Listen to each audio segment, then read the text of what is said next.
Bwana Yesu asifiwe. Ndugu wapendwa, leo ninaenda kuwaletea andiko kutoka katika kitabu cha Mithali 16:3-4. Nasema hivi: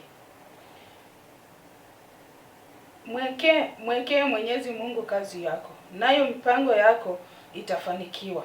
Mwenyezi Mungu ameumba kila kitu kwa kusudi lake, hata waofu kwa ajili ya siku ya maangamizi. Biblia inatuambia ya kwamba tumwachie Mungu, tumwekee Mungu kazi zetu, mizigo zetu. Tuachie Mungu magonjwa yetu, mwenyewe akashughulike. Tuachie Mungu vilio vyetu, yeye mwenyewe akajibu. Bwana asifiwe. Jioni ya leo, masaa haya, nawaletea hili neno likabadilishe maisha yenu. Ninawaletea hili neno likawe kama ngao katika maisha yetu. Mungu anatuambia ya kwamba tumwachie mzigo yetu ili atubebee. Haijalishi ni magonjwa ya aina gani, haijalishi unapitia changamoto gani, haijalishi unaishi maisha ya shida kiasi gani. Mungu anatuambia jioni ya leo ya kwamba tuchukue mizigo yetu, tuchukue kazi zetu, tumwachie mwenyewe akatende. Maana yeye ndiyo mwenye nguvu, yeye ndiyo mwenye uwezo, na yeye ndiye anayetenda katika maisha yetu. Ukiangalia katika kitabu, katika ule tu mstari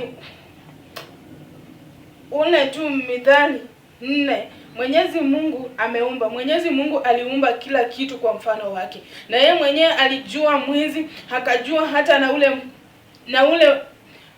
mwenda wazimu, akajua hata na machokora mahali penye watakaa, na alitumia wale machokora ili wakapate wale watu watakao wasaidia, watakao watoa kwa hiyo shida kupitia kwa neno la Mungu. Usikue mtu wa kudharau maisha ya mtu. Usikue mtu wa kuona mtu anaishi maisha ya chini. Unapokaa na watu usiangalie jinsi alivyo. Haujui ni nini Mungu ameweka ndani yake. Haujui Mungu amemweka kiwango gani. Siku moja utakutana na ule mtu. Hautajua ni ule mwizi ulikuwa unaona mtaani. Hautajua ni ule jambazi ulikuwa unamwona akiibia watu. Hatakuwa amebadilika na anatangaza neno la Mungu.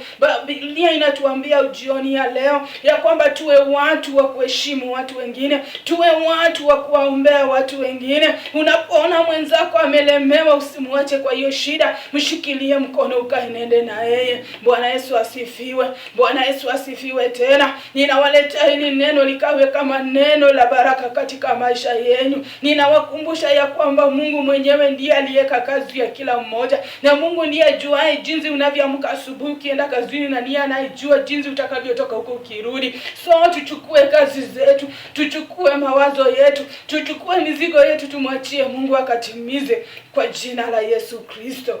Wacha mkabarikiwe na hilo neno. Mungu wa amani akawalinde. Mungu wa amani akawainue. Usiangalie jinsi unavyoishi katika maisha yako. Usiangalie ni magonjwa yako yamekaa kwa mwili wako muda gani. Usiangalie maisha yako yamekuwa ya kufinyiliwa kwa muda gani. Mungu mwenyewe ana mipango na maisha yetu, na siku itakapofika ni yeye atakayetutoa mahali pale.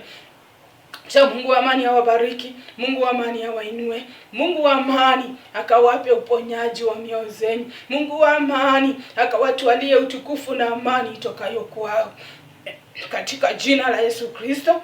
Amen. Amen. Amen.